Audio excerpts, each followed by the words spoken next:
3월 23일 신앙과 신학사랑방 일요 모임입니다. 오늘은 마태복음 5장 산상순 후반부인데요. 다시 한번 여러분들이 다 이미 읽으셨으면 좋겠습니다. 한국 천주교회 창립 200주년 기념 신약성서 마태복음 5장 31절. 자기 아내를 버리는 사람은 그에게 이혼장을 써주어라 하고 말씀하셨습니다. 그러나 나는 여러분에게 말합니다. 음행한 경우를 제외하고 자기 아내를 버리는 자는 누구나 그로 하여금 간음하게 하는 것입니다. 또한 버림받은 여자와 결혼하는 자도 간음하는 것입니다. 거짓 맹세를 하지 말라.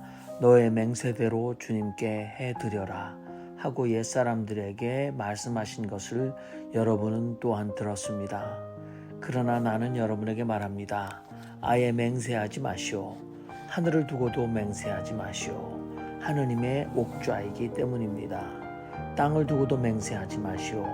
그분의 발판이기 때문입니다. 예루살렘을 두고도 맹세하지 마시오. 크신 임금님의 도성이기 때문입니다.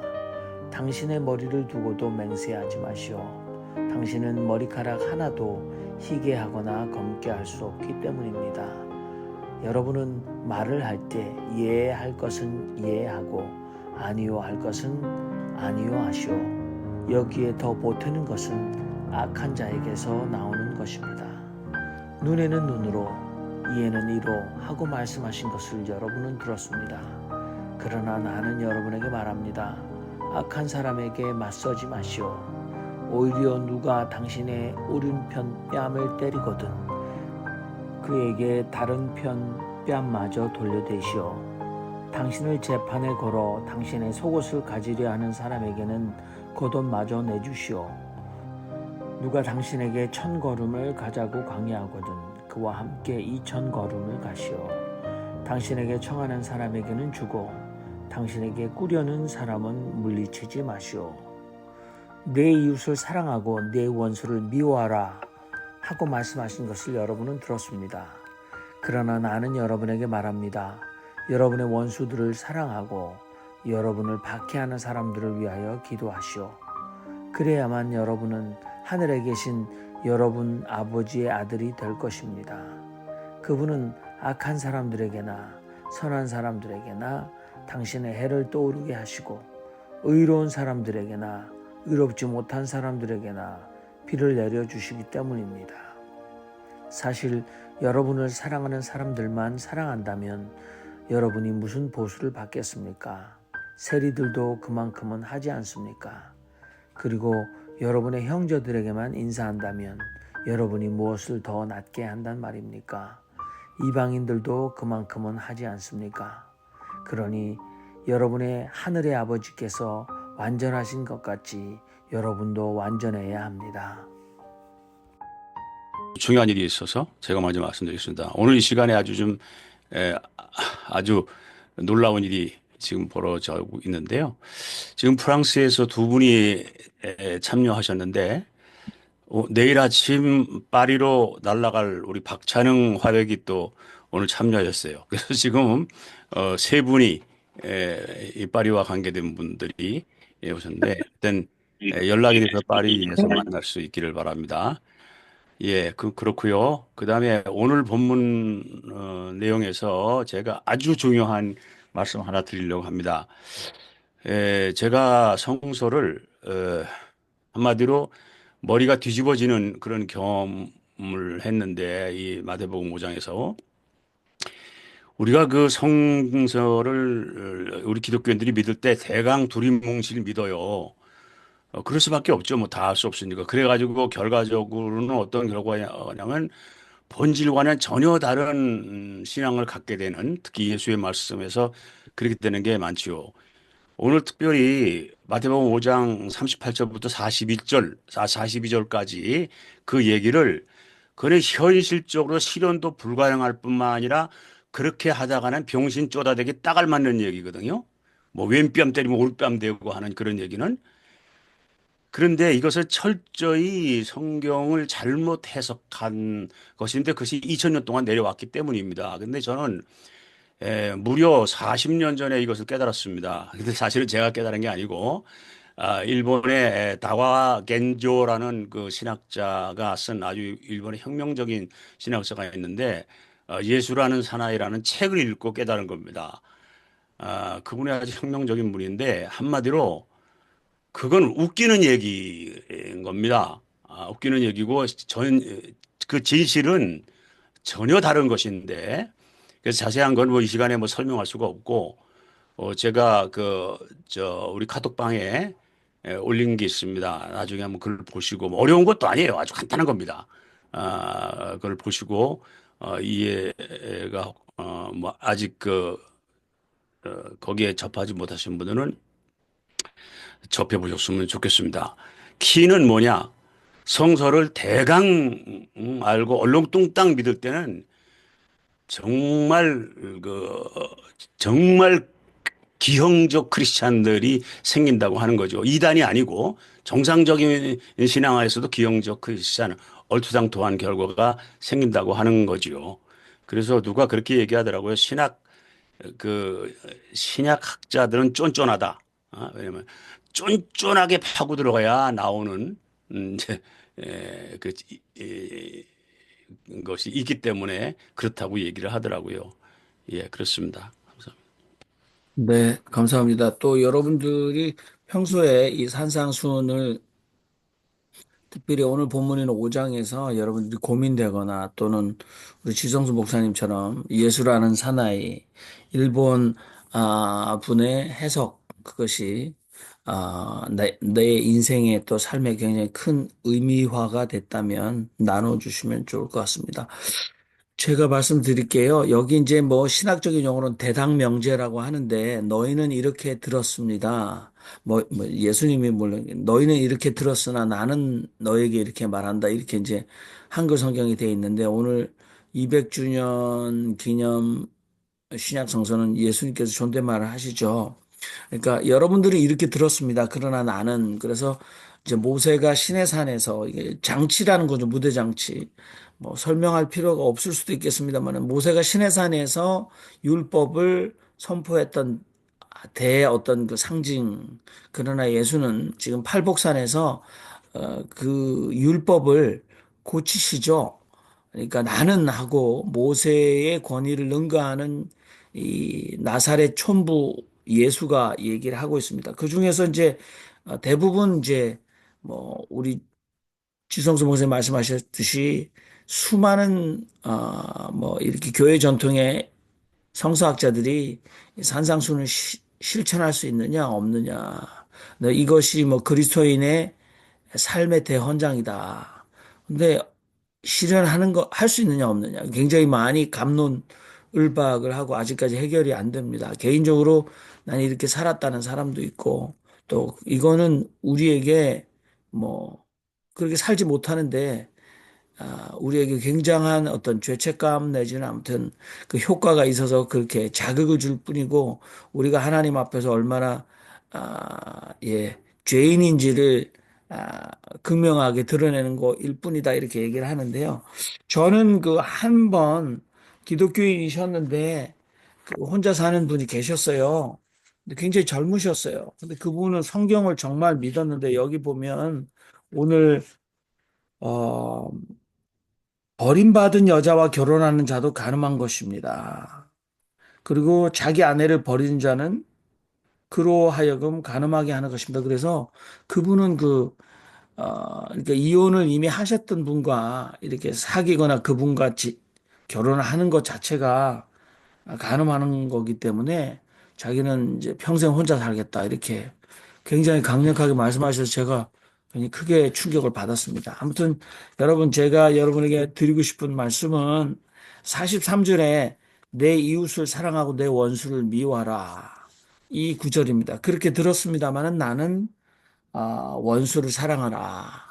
굉장히 아직까지도 큰 논란이 되고 있지 않습니까? 근데 아무튼 성경에 이웃을 사랑하라, 내 이웃을 내 몸과 같이 사랑하라는 것은 여러분들 율법에 아주 큰 중요한 겁니다. 그래서 레위기에 나와 있는 그 그 이웃을 사랑하라. 그거 뭐 굉장히 우리가 절대 레위기 19장 18절에 나와 있는 건데 여기에 그 원수는 미워하라는 표현은 구약성경에 나오지 않는다는 거죠.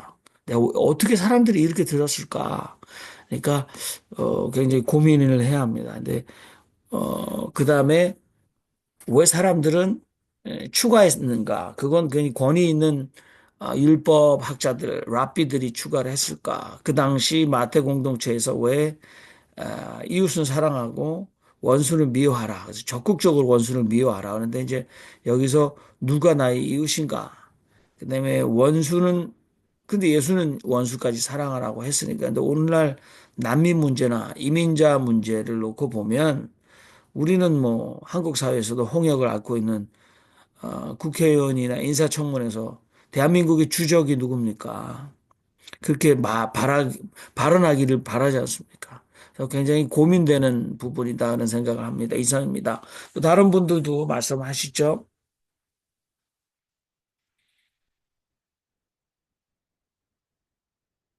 김성국 목사님, 네. 예. 이 기독교 윤리에 관한 윤리 강령이라고도 말할 수가 있겠습니다만 어쨌든 이 산상수훈은 우리로 하여금 많은 것을 생각하게 합니다. 어, 지금 아까 말씀하신 이혼의 문제, 그것을 비롯해서 이웃 사랑의 문제까지 모든 것이 율법의 한계를 뛰어넘는, 그래서 율법을 폐하는 것이 아니고 율법을 완성하는 것이라고 하는 그러한 이 마태복음의 취지를 잘 설명해 주고 있는 그러한 내용의 말씀들이라고 볼 수가 있겠지요. 어, 율법을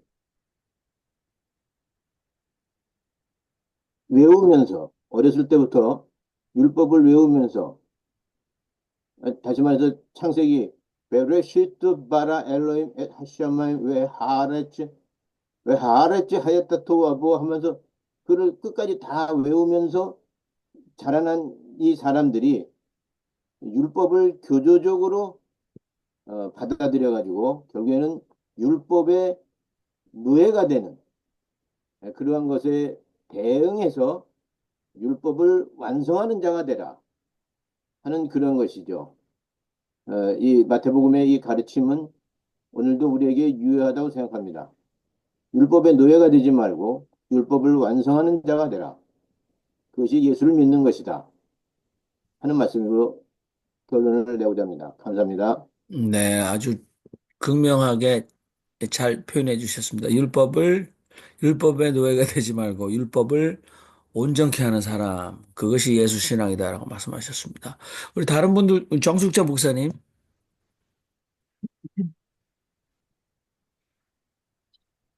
저는 제 경험에서 제일동포 입장에서 이 말을 해석을 해보고 싶습니다. 제 부모님이 일본에 갔을 때는 일본이 한국을 완전히 지배하고 있었을 테니까 우리도 다 일본 사람 같이 이름까지도 바꿔야 하고 성 바꾸고 그렇게 살고 있을 때 같고요. 제가 초등학교 4학년 때 해방이 됐기 때문에 그때까지는 마치 일본 사람 같이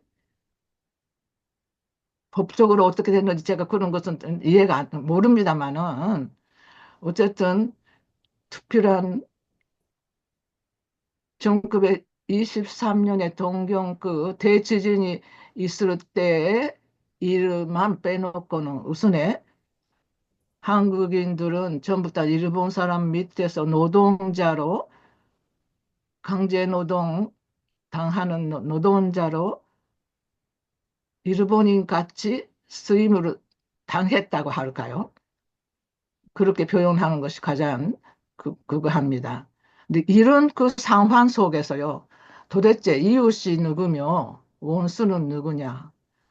그러면 제 입장에서 본다면은 모든 일본 사람은 원수가 돼야 하는 거고, 제1점포 입장에서 얘기한다면은, 그 다음에 일본 사람들 중에서는 정쟁에 지치고 한국으로 통해서 본국으로 가면서 이 조선인들에게 당했다 하는 선생을 제가 만나서 6학년 때 얼마나 많은 차별을 당했는지 모릅니다.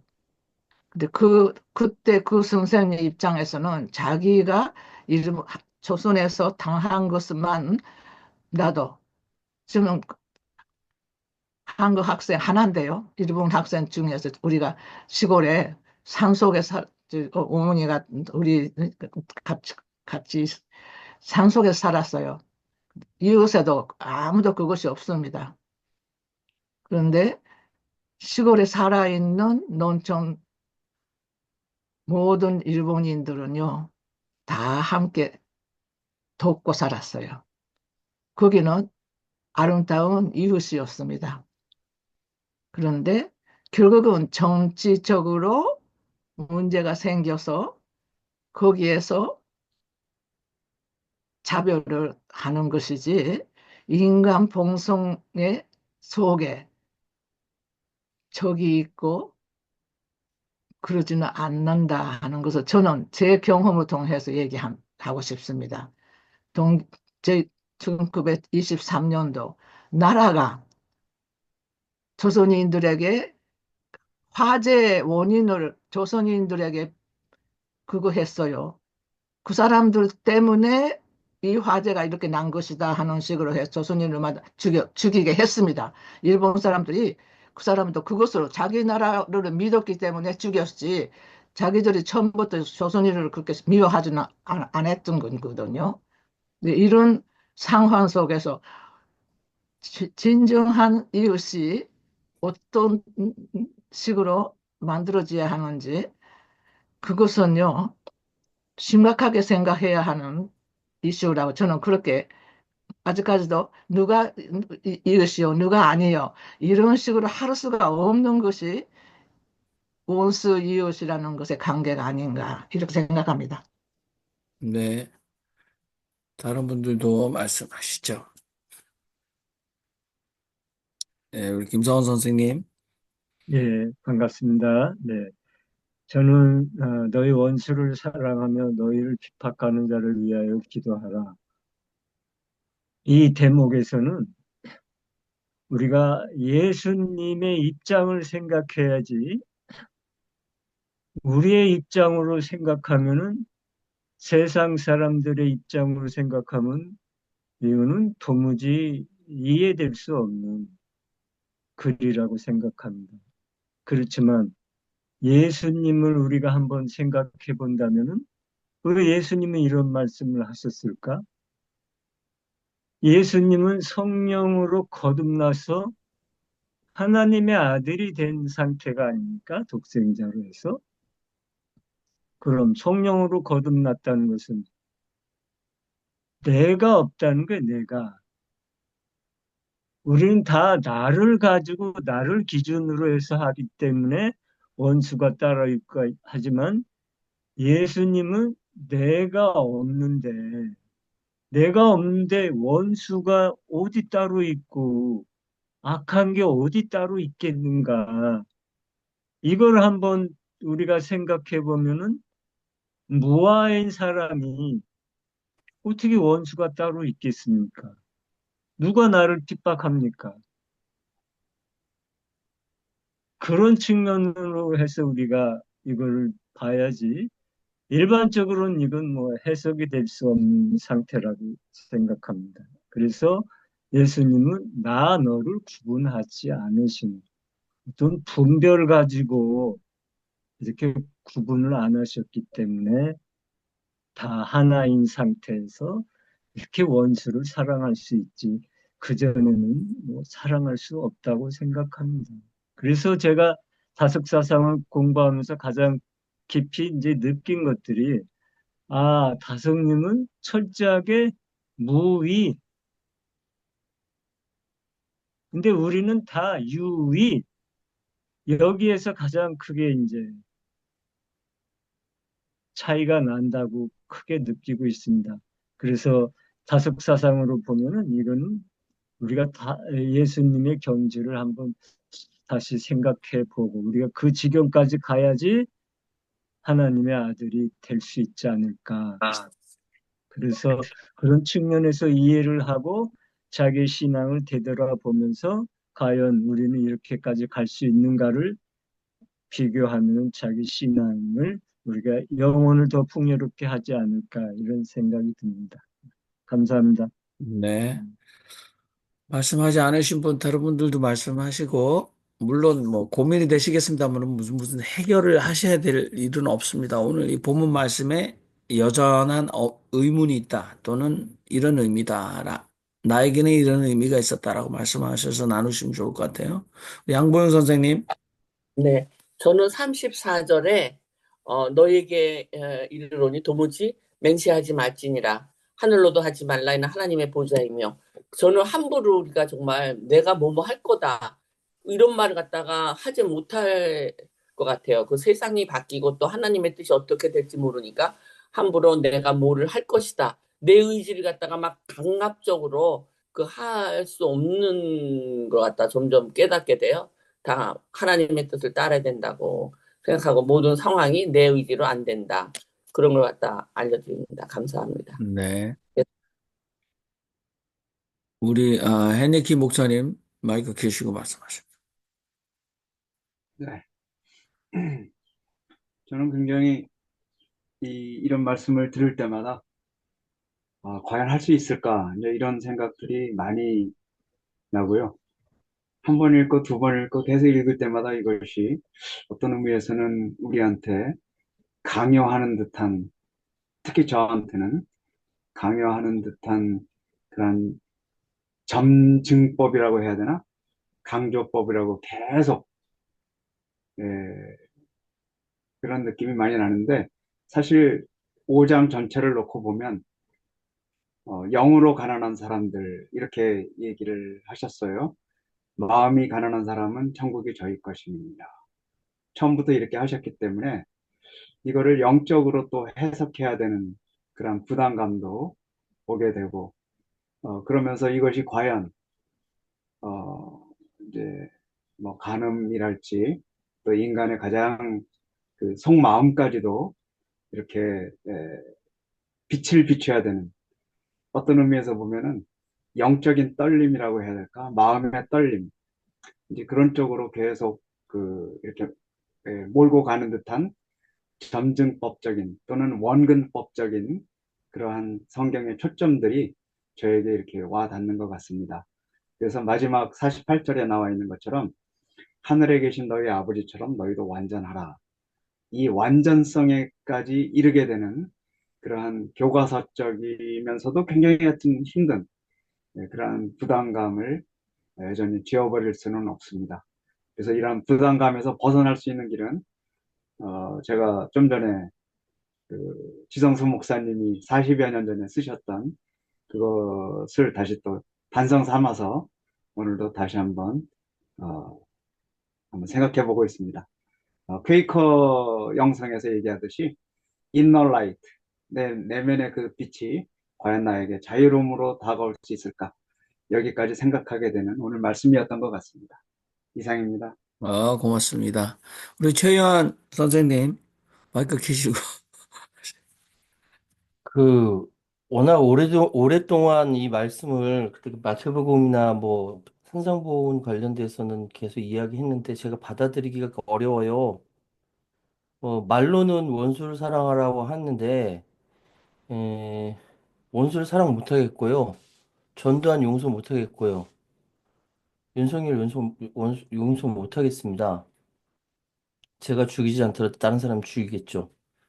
그런데 문제는 하느님께서 이 산상수훈 여기 나오는 여러 가지 아내 이야기, 맹세하지 말란 얘기, 보복하지 말란 얘기 하는 이야기가 의미가 있겠죠. 예, 의미가 있을 거라고 믿고요. 제가 지금 고백컨대 예, 현재로서는 성경만 읽는 걸로 대신하렵니다. 예. 네, 좋습니다. 아주 솔직하신 표현입니다. 우리 권혁대 선생님이나 또 우리 박찬응 화백님, 그리고 박은하 선생님, 혹시나 하실 말씀 있으시면 얼마든지 마이크를 켜시고 말씀하시면 됩니다. 네, 저는 그 이혼에 대하여 이 구절에서 이게 어, 하나님께서는 너희와 이혼하지 않겠다라는 그런 의미처럼 들려가지고요. 이 말을 말 그대로 저희가 하는 이혼을 대입하다기보다는 하나님께서는 이혼하지 않는다는 뭐 이런 그런 느낌으로 좀 다가오는 것 같아요. 이거를 이혼 그 말, 저희가 하는 이혼 그 결혼에 대한 이혼으로 받아들이면 말이 좀 안 되거든요. 하나님께서도 이혼을 하게 하시잖아요. 제가 경험한 바로는. 아닌 사람과 헤어지게 하시는 분이거든요. 그래서 이 이혼이라는 거는 하나님께서 하는 이혼, 이제 하나님은 끝까지 너희 옆에 있다라는 이런 의미로 지켜준다라는 의미로 들리는 거고요. 이혼에 대한 것도 하나님이 다 관장하시는 부분이 아닐까라는 생각을 합니다. 네, 감사합니다. 여러분, 그 다른 말씀이 없으시면 또 저희가 이제 물론 이게 크게 이렇게 한 장씩 한 장씩 넘어가는 게 근데 여러분들이 얼마든지 또 다른 깨달음이나 또는 의미화가 되셨으면 각 우리 카톡방에 나누어 주실 수도 있고 또 다섯 어록을 얘기할 때도 말씀하셔도 좋을 것 같습니다. 아무튼 그 캐톨릭 쪽에서는 그 성경 근거로 하나님이 짝지어 주신 사람이 나눌 수 없다. 그래서 이혼의 문제가 굉장히 어, 교회적으로 금지하고 있죠. 그래서 혼배 성사도 캐톨릭의 7개 성사 중에 하나이기 때문에 이혼을 인정하지 않는 아주 비현실적인 일이죠. 아, 그리고 예수 당시 특히 마태 공동체에서 남성 위주의 이혼법은 어떻게 실행됐었는가. 그래서 그 여자들을 소박한다고 이렇게 표현했는데 이혼장을 써주는 경우에 보니까 그 남편을 부끄럽게 하면 공적으로 부끄럽게 하면 써줄 수 있었는데 심지어 과격한 경우는 여성이 음식을 태웠을 때도 충분히 남성에게 그 이혼장을 써주게 하는 권한이 있었다고들 학자들이 얘기합니다. 우리 정숙장 목사님이 말씀하신 네, 한마디만 하고 싶은 것은요. 옛날에 가부장제 제도에서 만들어지는 율법을 왜 우리가 지금 이런 식으로라도 이 얘기를 해야 하는 건지 저는 거기에 문제 제기를 하고 싶습니다. 오히려 여성들이 도저히 함께 못 살아서 이혼을 하고 싶어도 이혼할 수 있는, 이혼 제기할 수 있는 권한도 아무것도 성경에는 없어요. 남자만 있습니다. 그런 성경 말씀 자체가 이미 우리한테는 의미가 없는 거죠. 근데 그것을 놓고 우리가 우왕좌왕할 필요가 있겠는가? 저는 그렇게 생각하고 있습니다. 네, 우리 정숙장 목사님 이미 일반 법률 자체가 성경의 윤리나 인권을 훨씬 더 뛰어넘어서 특히 이제 기록된 2000년 전에 기록된 이 성경은 구시대에 우리에게 오늘 적용할 수 없는 율법이다 이렇게 말씀해 주셨습니다. 자, 더 하실 말씀이 없으시면 아니, 네, 재미가 없으신 것 같아가지고 제가 네, 재미있는 얘기를 하나 드릴게요. 그 왼뺨을 때리려고 그러면 오른뺨을 대라는 얘기 있잖아요. 제 시범을 한번 지금 보여드릴게요. 저 군대에 있을 때 매를 맞아 보신 분들은 아시겠지만 이 상황에서는 어떤 상황이냐면요. 저항할 수 없는 절대 강자가 약자를 로마군과 이를테면 그 이스라엘 사람들 그런 상황이거든요. 군대에서 그런 상황에 처해서 매를 맞잖아요. 누가 나를 때릴 때 절대적인 강자는 양손으로 때리지 않습니다. 딱 때리면 그 다음에 어떻게 하냐면 이 손이 갔다가 그대로 오는 겁니다. 자유자재로. 그러니까 딱 때렸는데 이 오른뺨, 왼뺨, 그러니까 오른뺨 때렸는데 왼뺨을 안 갖다 대면 그다음에 어떻게 되냐면 여기를 맞습니다. 여기. 이빨이 부러집니다. 그러니까 딱 때리면 군대에서 저절로 딱 이렇게 와야 되는 겁니다. 바로 그런 상황을 얘기하는 겁니다. 절대적인 강자 앞에서 약자가 어떻게 해야 살아남느냐라는 걸 얘기하는 거지. 누가 왼뺨 때리는데 오른뺨 나 때려주세요. 이런 게 아닙니다. 네. 아주 클리어하잖아요. 이게 바로 다가와 겐조가 얘기하는 겁니다. 그래서 이 사절, 38절부터 보면 밑에서부터 억압의 그 스트레스가 어떻게 가중되느냐 하는 것이 그 카톡방에 나와 있으니까 꼭 보시기 바랍니다. 네. 재밌습니다. 대단하신 그, 분이네요. 예, 원래, 한 가지 더 말씀드리자면은, 이렇게 때리면요, 그 다음 이 손등으로 이렇게 친다는 거예요. 제가 들은 바로는 이쪽 지역에서 뺨을 때릴 때 손등으로 친다는 건 굉장히 모욕적인 거거든요. 사람 취급도 안 한다는 거예요. 그런 이야기가 있는데, 저는 아까 제가 말씀드린 거하고 지금 이야기까지 포함해서, 그리고 아까 이혼 얘기까지 포함해서 2000년도 더 된, 그리고 우리 문화와 다른 지구 한반도의 정반대편에서, 그래서 우리 영어로도 돼 있지 않고 번역된 유럽어로도 돼 있지 않은 그리스 히라버로 되어 있는, 또 그 이전에는 아람어로 되어 있을 거 아닙니까? 그때 있었던 그 이야기를 그대로 한글로 바꿔가지고 지금 이거 의미 있어라고 어렸을 때부터 세뇌시켰던 그런 작업들은 갖다 버려야 된다. 성서에 대한 해석을 문자 그대로 받아들이는 사람들은 지금 2000년 전에 가서 살아야지 2025년에 살면 안 된다라고 말씀드리고 싶고요.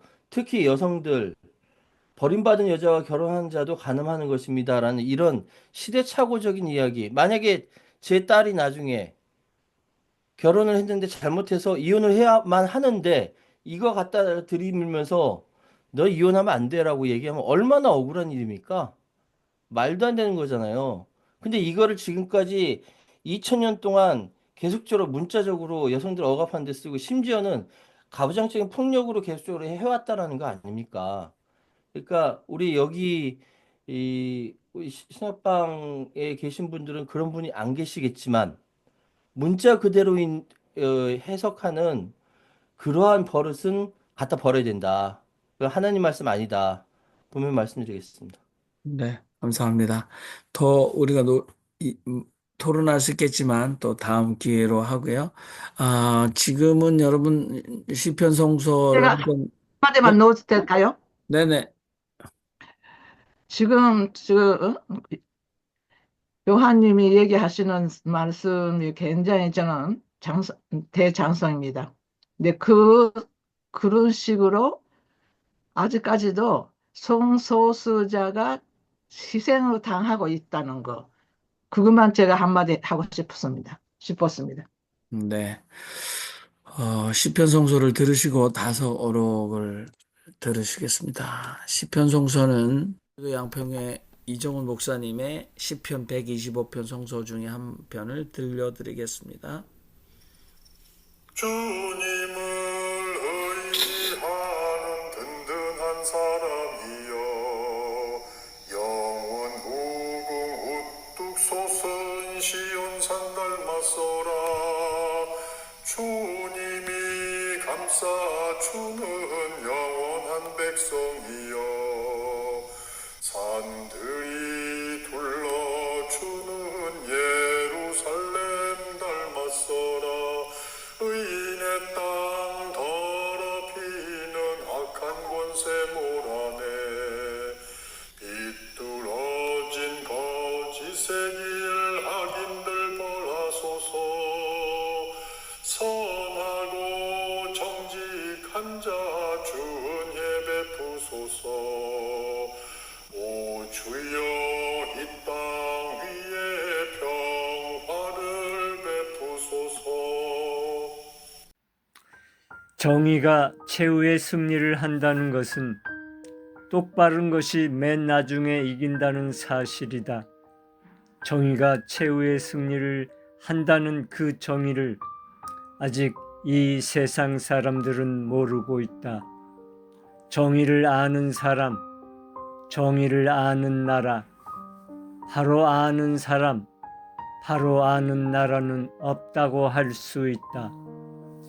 누가 정의를 가지고 있느냐고 하면 하늘이 가지고 있다. 하늘이 정의이다. 궁극적인 최후의 승리는 하늘이 하는 것이다.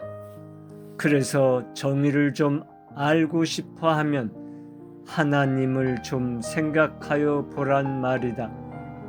하늘에서 인정할 때 그때는 진정 정의의 편이다.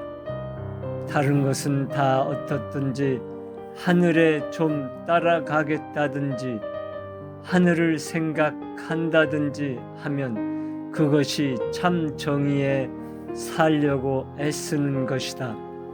그냥 의미의 무슨 주의, 무슨 신앙 이것보다는 분명한 모름을 속에 속 빈 마음으로 찾아가겠다는 사람이 실제 하나님의 편이 된다. 하늘의 편이 되어야 정당히 그것이 옳다.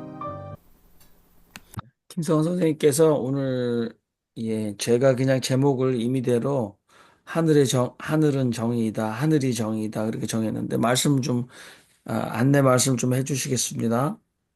예, 이 글은 다성님의 하늘 사상이 얼마나 철저한가를 보여주는 좋은 대목이라고 생각합니다.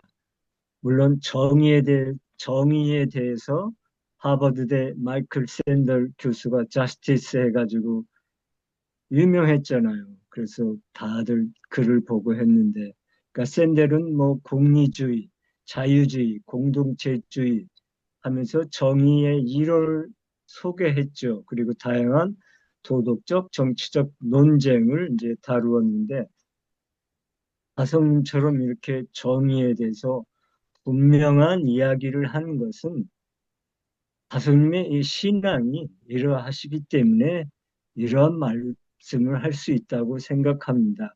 아마 이런 말씀은 예수님 외에는 뭐 다른 데서 이런 말씀을 듣기가 참 어려울 것 같아요.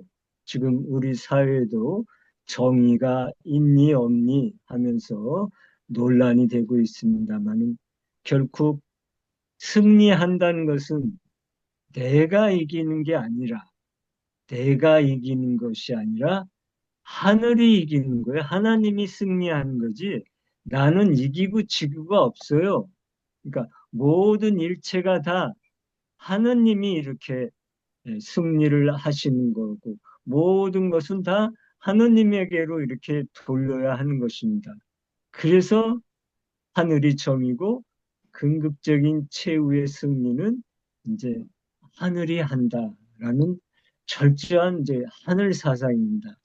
그리고 강조하고 싶은 건 맨 끝에 이제 무슨 주의, 도덕주의, 자본주의, 무슨 주의, 또 무슨 신앙 이런 것이 아니라 우리가 분명한 모름지기, 모름을 속에 속, 곧 속에 속 빈막, 속에 속은 허공하고 같은 거예요. 빈탕한데 속에 속은 빔을 뜻하는 거예요.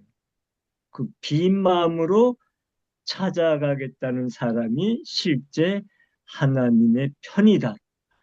그러니까 나의 지식이나 나의 이해관계를 쫓아서 무엇을 추구하고 무엇을 하는 것이 아니라 우리 속에 속 온전히 빈 마음으로 추구하는, 그러니까 빈 마음이 있으면은 나라는 생각이 없죠. 유의가 없어지고 무의가 되기 때문에 그때만이 바로 하나님이 편이 돼서 그것이 이제 정의가 된다는 말씀입니다. 그래서 그렇게 이해해 주면은 오늘 글은 그렇게 어려운 것은 없지만 우리가 다성님의 이 하늘 사상을 보면서 어떻게 하나님 정의의 편이 설 것인가? 우리가 어떻게 그걸 실행할 것인가가 굉장히 중요하죠. 그래서 우리는 모름을 꼭 지키면서 속에 속 비우고 비인 마음으로 어떤 일을 할 때 우리가 윤석열이 탄핵을 다 같이 기원하고 지금 하고 있지만 그것도 나의 욕심으로 나의 이해관계로 하는 것이 아니라 내가 비워진 마음에서 그렇게 이제 추구해 가면은 그것이 바로 하나님 편이 되지 않을까라는 이제 생각을 더 깊이 해 보았습니다. 이상입니다. 네, 감사합니다. 그, 이제 마지막 부분에서 그 말씀하셨는데요. 그러니까 분명한 모름을 속에 속 빈 마음으로 찾아가겠다는 사람이 하나님 편이 된다. 그래서 그 하늘 편이 된 사람, 그 사람에게 지금 다석 선생님 말씀하시는 정의가 있다. 이렇게 정의가 말씀하신 것 있죠. 같아요. 근데 우리가 지난 그 창조와 악의 문제를 가지고 첫 번째는 그 도덕악, 그래서 인간이 저지른 잘못, 뭐 살인, 방화, 얼마든지 인간이 자유의지를 가지고 있기 때문에 신의 뜻을 거스를 수 있는 존재가 인간 아니겠습니까? 그러니까 자연악, 도덕악, 그리고 두 번째는 그 우리가 자연이 때로는 쓰나미라든지 화산 폭발이라든지 우리가 이해할 수 없는 자연의 길대로 가버리는, 그래서 우리가 자연을 하나님의 의미까지 우리가 이 스스로 이 자연을 위대한 자연, 그리고 뭐 mother nature, 그래서 여성성 이렇게 얘기했지만 그러나 자연악을 우리가 경험하고 살아오고 있지 않습니까? 이 부분에 대해서. 그런데 이제 저는 지금 다석 선생이 말씀하시는 것은 철학적으로는 형이상학적 악입니다. 그래서 인간이 유한하다. 또 인간은 죽음 앞에 있다. 그러니까 그 형이상학적 악에 대해서 말씀하시는 정의가 아닐까.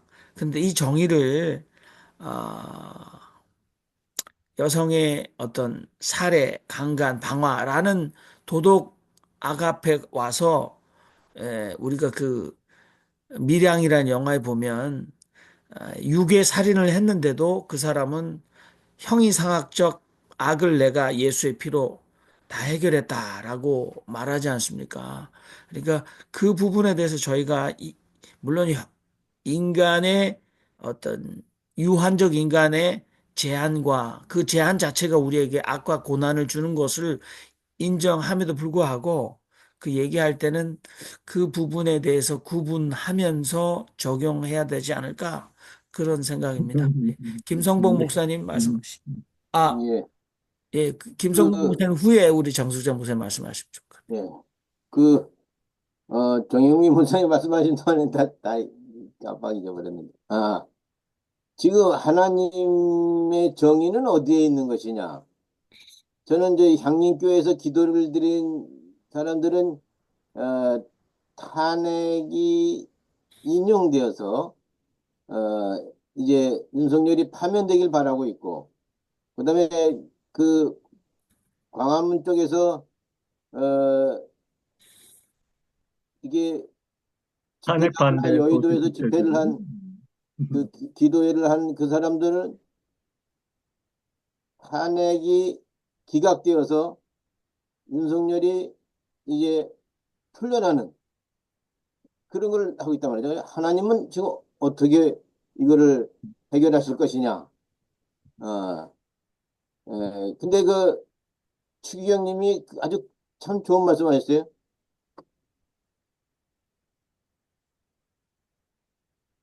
중간이 없다. 중간이 정의에는 없죠. 중간이 없다. 어, 이거는 판결을 내려야 되는 것이다. 그래서 아주 분명한 그런 말씀을 하셨단 말이죠. 하나님이 만약에 윤석열을 내치는 그것이 정의라고 해서 딱 이렇게 세웠을 때 음. 극우 수구 세력들은 그걸 어떻게 받아들일 거냐? 그 하나님의 판결로 받아들일 거냐?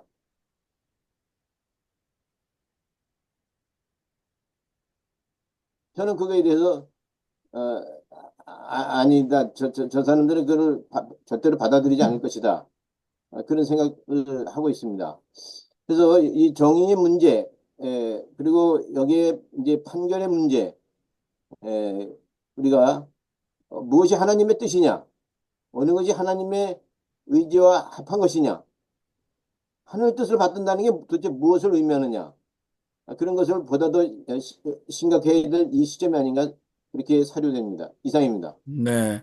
우리 맞, 윤상현 국민의힘 의원이나 그렇군. 뭐 나경원 이렇게 해서 헌법재판소를 이렇게 여리고성 돌듯이 돌면서 기도하고 있다고 하는데 아무튼 네, 하나님 굉장히 곤란하실까.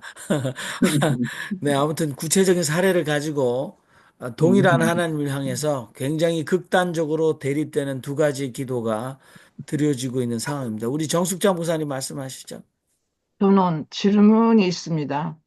오늘 그 언어 사용에 있어서 하늘은 하나님과 같은 말씀인지 한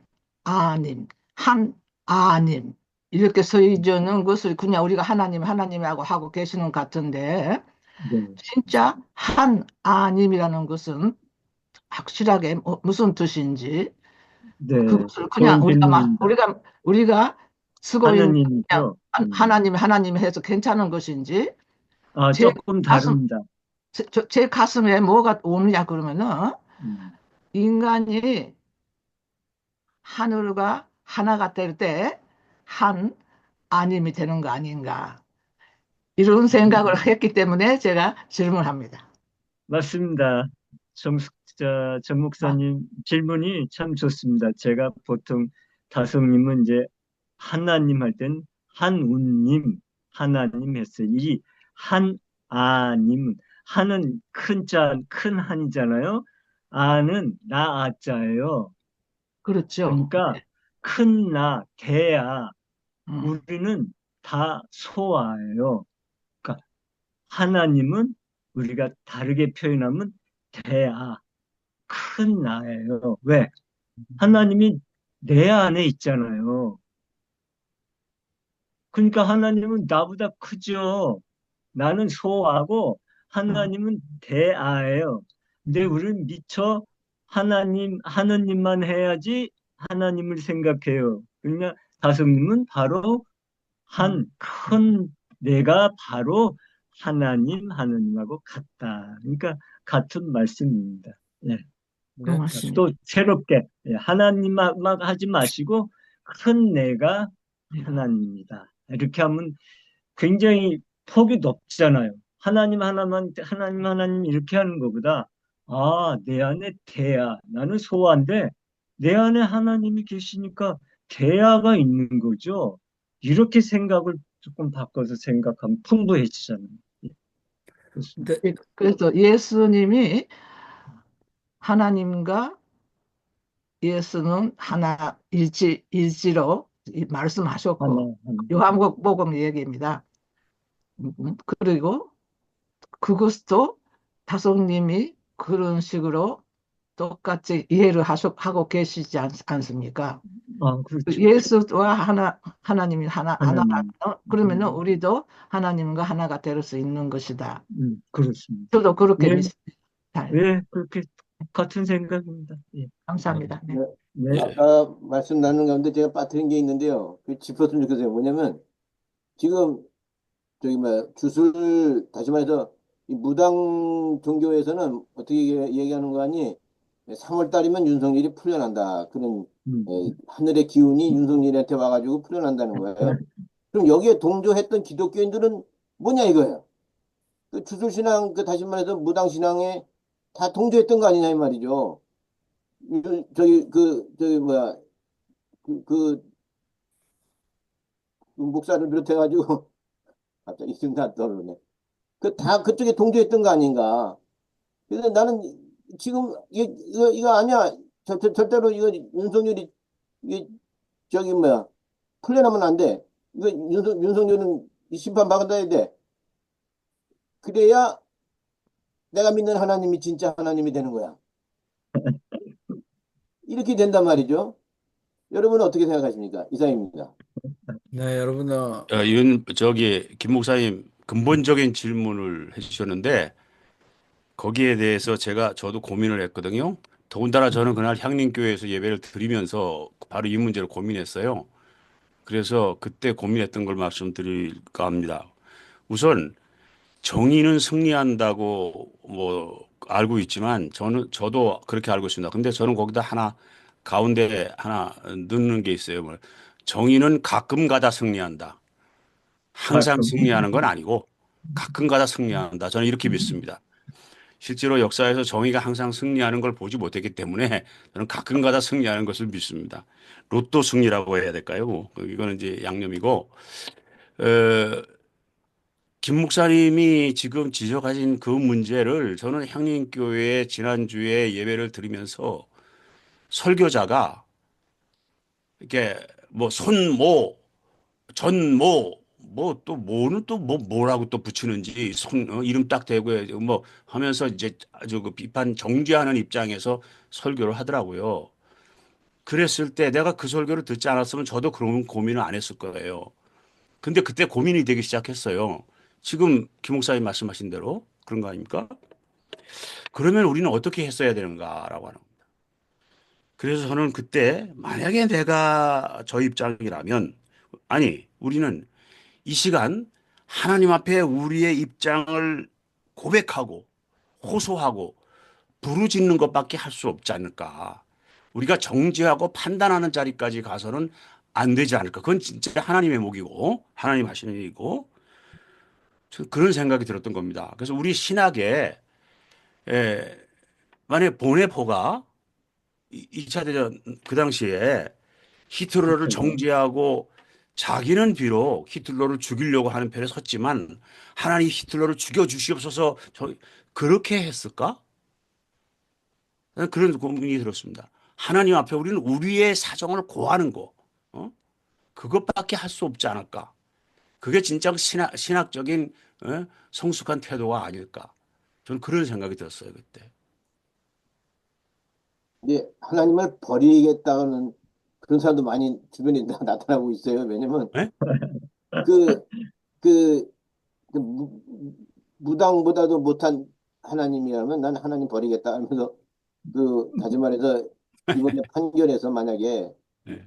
윤석열이 이제 그게 소위 말해서 헌재에서 기각이라든지 각하가 돼가지고 윤석열이 살아나게 된다면 여지껏 믿었던 하나님 다 버리겠다 이거죠.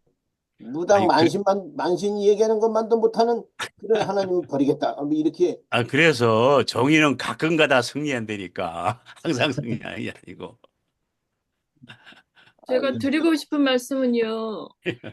대한민국이 하나님 의지나 하나님 뜻대로 산 게 아니잖아요. 그러면 거기에 벗어난 만큼 과부가 오는 건데 윤석열이 저희 과부인데 그게 당연하지 않을까요? 잘 접수가 안 됐네. 요게 이제 저는 신정론으로 간다고 봅니다. 그러니까 네. 죄송합니다. 이 신학적 용어를 해서 그러니까 네네. 우리가 그 창조에서부터 그 무로부터 네. 창조를 믿으면 세상에 존재하는 모든 것은 하나님의 의지와 뜻대로 네. 하나님으로부터 말미암아 존재케 했다. 그리고 그 네. 하나님의 창조는 하나님 보시기에 좋았다라는 것은 선했다. 그래서 네. 1단계는 이제 그렇게 1단계, 2단계는 그렇게 됐습니다. 그러니까 세상은 신이 원하여 존재하게 됐다. 신이 존재케 한 모든 것은 좋고 선하다. 세상에는 가공할 악이 그래도 존재한다. 마지막 그러니까 단계 저희가 윤석열을 거부하는 이유는 고통을 피하려고 하는 거잖아요. 네. 그래서 마지막 윤석열이 단계는 옳다는 게 아니라. 저는 우리 박은하 선생님과 네. 대립되는 얘기가 아니라 제가 이해하고 있는 네. 그래서 네. 마지막 단계는 이제 세상에는 가공할 악이 존재한다. 그리고 마지막 단계는 고로 하나님은 존재하지 않는다. 요게 이제 얘기인데요. 저는 고민하면서 한 세네 가지가 있는 것 같아요. 첫 번째는 하나님이 그 빛이 있으라라고 한 것을 그 let there be light 그래서 letting be 그래서 그냥 존재를 그대로 내버려 네, 두는 거죠. 그래서 네, 우리는 제가 정답을 얘기하는 거 결단코 아닙니다. 제가 문제 해결이 안 되니까 제가 머리로 생각하는 네, 것뿐인데 그냥 내버려 둠. 그래서 우리는 지성수 네, 목사님처럼 정의가 반드시 승리하는 것이 아니라 우리 경험에서는 역사에서는 가끔 승리할 때도 있다. 왜냐하면 내버려 두는 것 같으니까. 그런데 이 letting be가 결국은 enabling to be. 그래서 우리가 우리대로 그대로 있게 되게 만들어주는 은혜고, empowering to be. 그래서 우리가 의지하면 세상을 바꿔낼 수 있는 우리가 되게 하는 힘이 결국은 어머님의 영성처럼 우리를 로봇처럼 와서 불로 휩쓸거나 리모트 컨트롤해서 교통 정리를 바로 개입해서 하지 않고 내버려 두는 것이 결국은 보세요. 죄송합니다. 자꾸 이게 쉬운 영어지만 한국말이 제가 생각을 잘 있는데 잊어버려서 그러는데요. 아니요, 괜찮아요. 예, enabling to be 또는 empowering to be 해서 오늘 한국의 국민들이 탄핵을 저렇게 절감하고 원하는 우리들에게 결국은 그 힘을 공급하는 신이다. 이렇게까지 해석할 수 있지 않는가라는 생각을 저는 네. 하고 있는 거죠. 아무튼 고민입니다. 우리 양보영 선생님 말씀하십시오. 아니, 근데 하나님은 살아 계시지만 그 하나님이 다 컨트롤이 안 되는 거는 맞아요. 지성수 목사님 얘기했듯이 불의가 허용되는 승리할 경우가 때가 있어요. 있잖아요. 캄보디아 대통령은 저기 쿠데타를 일으켰는데 무지막지하게 킬링필드가 그거가 사실이래네요. 4분의 1을 갖다 국민을 죽이고 그리고 캄보디아 대통령이 장수를 누리다가 심장마비로 죽었대요. 근데 그렇죠. 192번을 그 탄핵을 아니 그 계엄령을 192번을 했다고 그래요. 근데 이 사람은 탄핵을 갖다 한 것뿐 아니라 그게 뭐지? 그 부자들 거기 도시에 있는 그 프놈펜에 사는 사람들 부자들을 다 시골로 내쫓아 버렸대. 아주 강제로. 옷도 안 챙기고 그냥 몸뚱아리만 해가지고 강제로 해가지고 자기가 돈도 다 뺏은 거예요. 그래가지고 그냥 국민을 갖다 그냥 완전히 대응하는 자는 죽여버리고 그래갖고 농사를 져라. 그래서 도시로 무조건 이동시켜 놨다 그래요. 그렇게 무지막지한 걸 갖다가 알아야 되는데 우리나라 강남 사람들은 윤석열이가 대통령 되면 자기네가 굉장히 잘 살 줄 알아요. 그런데 너무 어리석은 그 사고방식을 갖고 있더라고. 그래서 강남 사람들은 누가 하나 마찬가지다 윤석열을 좋아한다. 다 이렇게 얘기해요. 이대 있는 애가 나 막 시국선언하는 거 보고 놀랬어요. 윤석열이 대통령 되도 탄핵하지 말라고 막 이렇게 시국선언하는 거예요. 어떤 그 기집애가.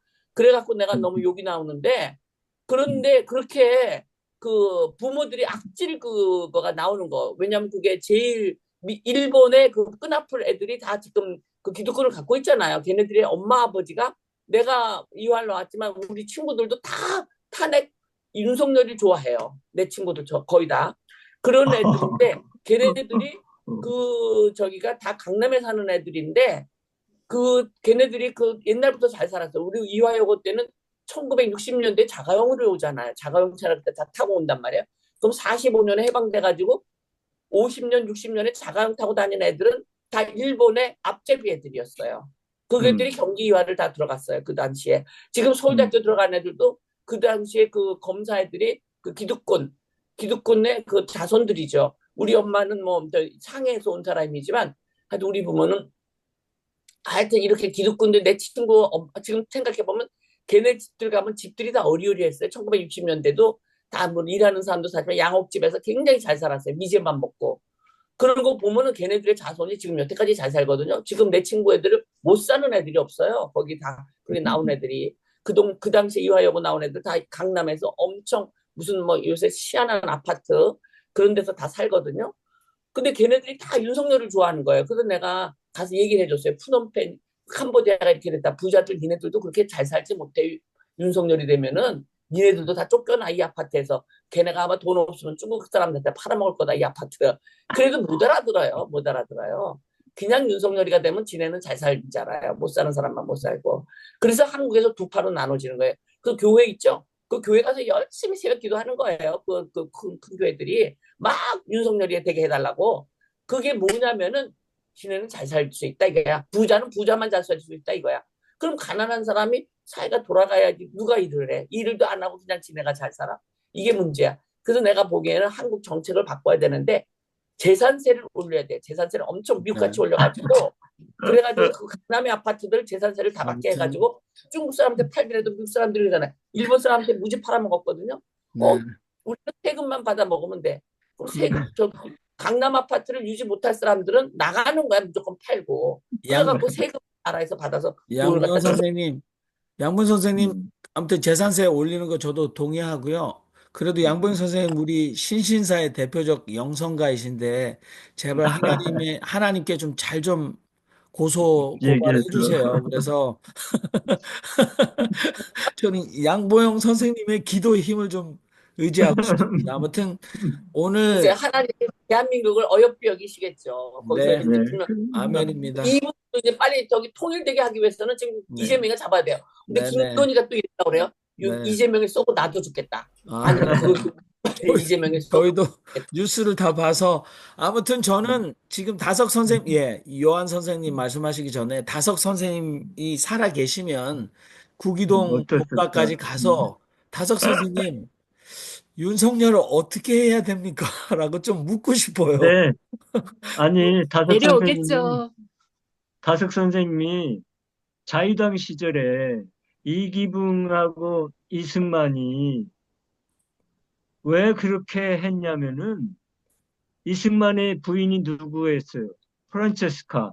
이기붕의 부인이 누구예요? 박마리아잖아요. 그 두 사람 때문에 그렇게 됐다는 말씀을 하셨어요. 그러니까 이번에 계엄도 윤석열이가 김건희 때문에 한 거예요. 그렇게 유추가 저는 딱 되더라고요. 그러니까 이거는 다성님도 분명히 이거는 뭐 네, 정의의 심판을 받으리라고 아마 확신했을 거라고 저는 그렇게 생각합니다. 네. 음, 최요한 선생님 말씀하세요. 여성들이 음. 죄를 지으면 더 무서워요. 그것만 아시면 무섭죠. 맞습니다. 네. 김건희의 작품이에요. 2년 반 동안에 김건희가 나라를 이렇게 망쳐놓은 거예요. 네, 그렇습니다. 네, 남자들은 앞뒤가 없기 때문에 더 무서운 거예요. 네. 네. 여성들이 물불 안 핍박받은 가리기 만큼 때문에 이런 무서운 고난이 오지 않았을까 싶어요. 네. 물불 안 가리기 때문에 무서운 것 같아요. 맞아요, 맞아요. 자, 우리 최요한 선생님 말씀하세요. 정치적인 사안에 대해서 별로 말씀하지 않으시던 그 다석 선생님도 4.19 직후에 뭐라고 그렇죠. 말씀하셨냐면은 미워할 것을 바로 미워한 것이 4.19다라고 말씀하시면서 그렇죠. 네. 그 희망은 미워할 건 젊은이들에게 미워해. 있다라고 말씀하셨어요.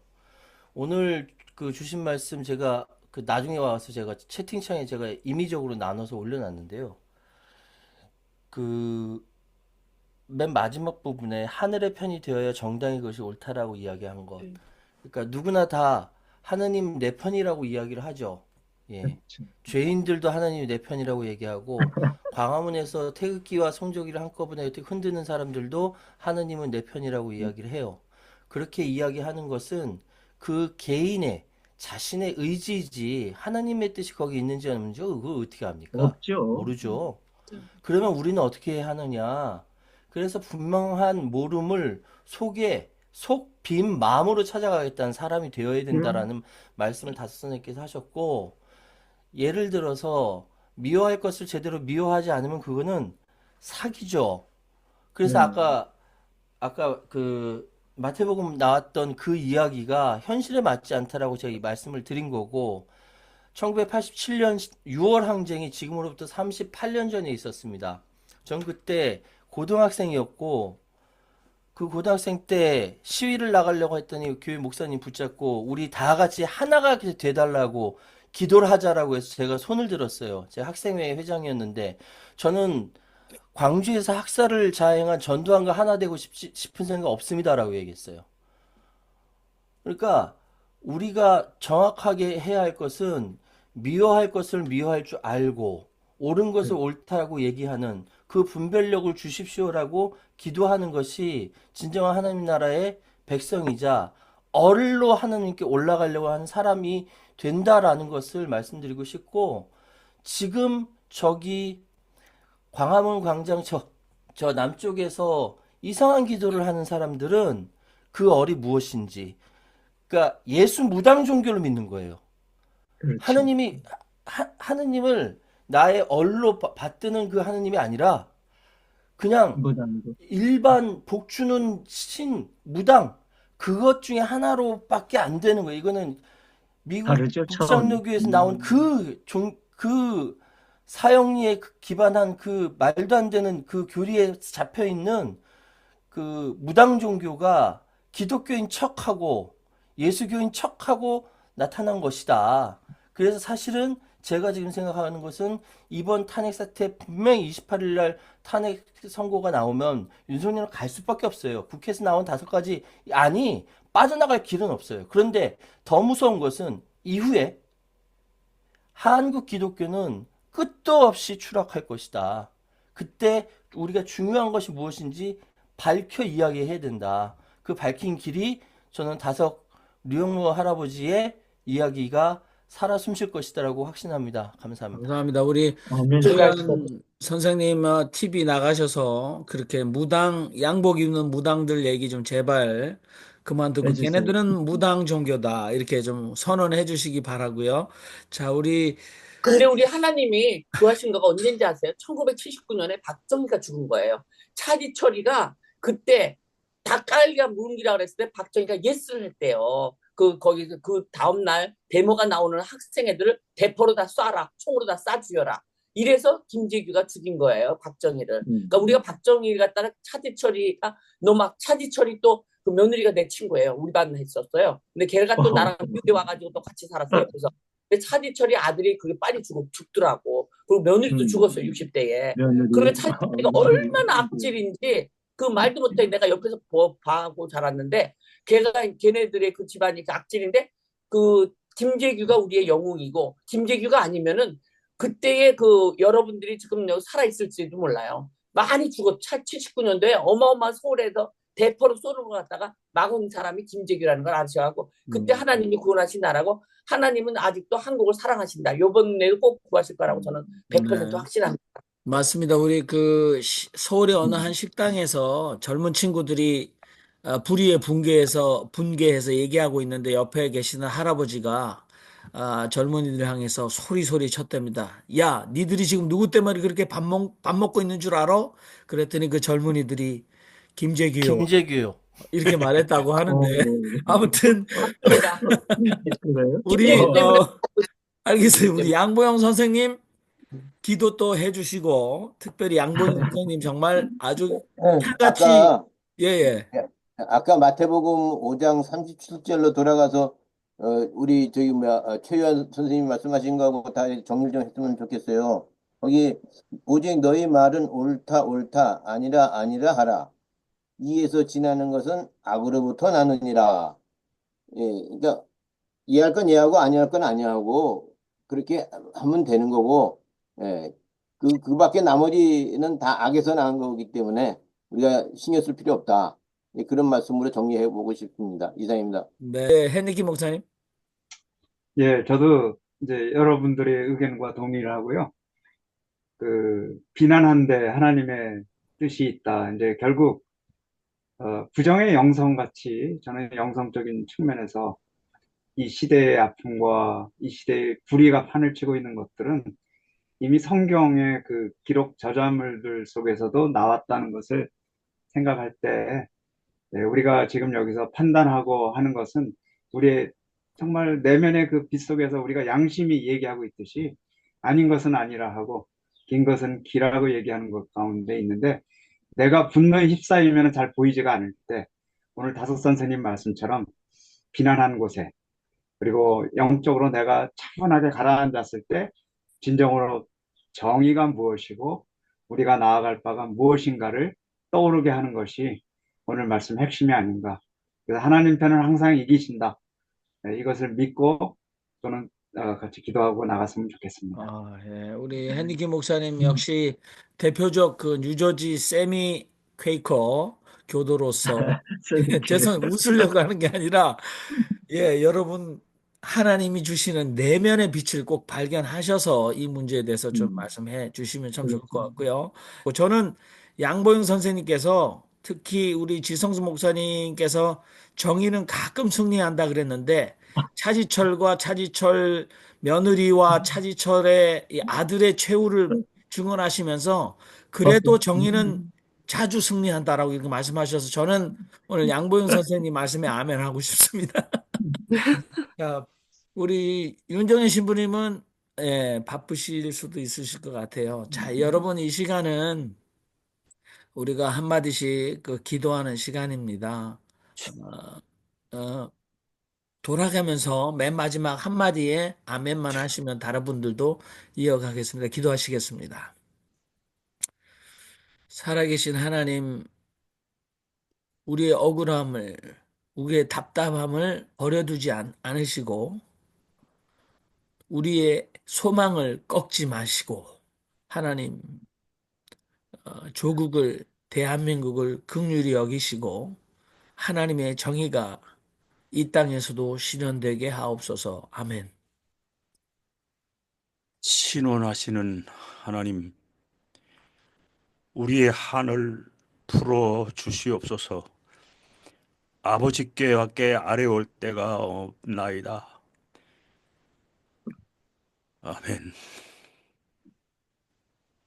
하나님, 우리나라가 하나님 보시기에 얼마나 하나님 오히려 우리보다 더 많이 고통하고 있지 않는가 싶습니다. 인간의 어리석음 언제까지 보고 용서하실 겁니까? 이미 그 선을 넘은 사람들 하나님 결단을 내리셔서 진정 그들의 죄를 물어주시기 바랍니다. 아멘. 하나님 길만이 길이고, 그래서 하나님 뜻대로 하소서. 아멘. 사랑하시는 주님, 힘과 능력 주시는 아버지 감사합니다. 우리 모두에게 힘과 능력 주셔서 올바르게 잘 싸워서 이기도록 도와주시옵소서. 모든 군인과 경찰들이 정의로 나갈 수 있게 도와주시옵소서. 대한민국을 특별히 사랑하여 주시옵소서. 모든 고통을 갖다가 이겨내게 도와주시옵소서. 예수님의 이름으로 기도드립니다. 아멘. 미워할 것을 바로 미워하는 것이 4.19라고 말씀하신 다석 선생님의 사례를 읽었습니다. 우리가 예할 것은 예하고 아니할 것은 아니요 하는 그런 용기 주십시오. 아멘. 아멘. 하느님이 보호하사 우리나라 만세. 아멘.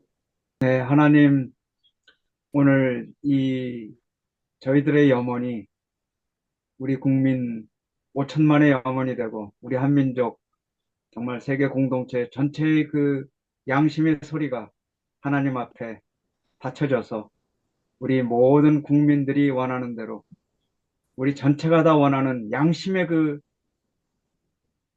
헌법재판소의 탄핵 인용이 될 수 있도록, 그리하여 우리 민족이 새로 출발할 수 있도록 인도하여 주시옵소서. 아멘. 아멘. 정의는 하늘에 있다고 하였습니다. 그 정의를 찾아가는 과정은 우리가 속에 속 빈 마음으로 찾아가야 된다고 하셨습니다. 하나님 아버지의 온전함과 같이 저희도 온전할 수 있게 하여 주시옵소서. 아멘.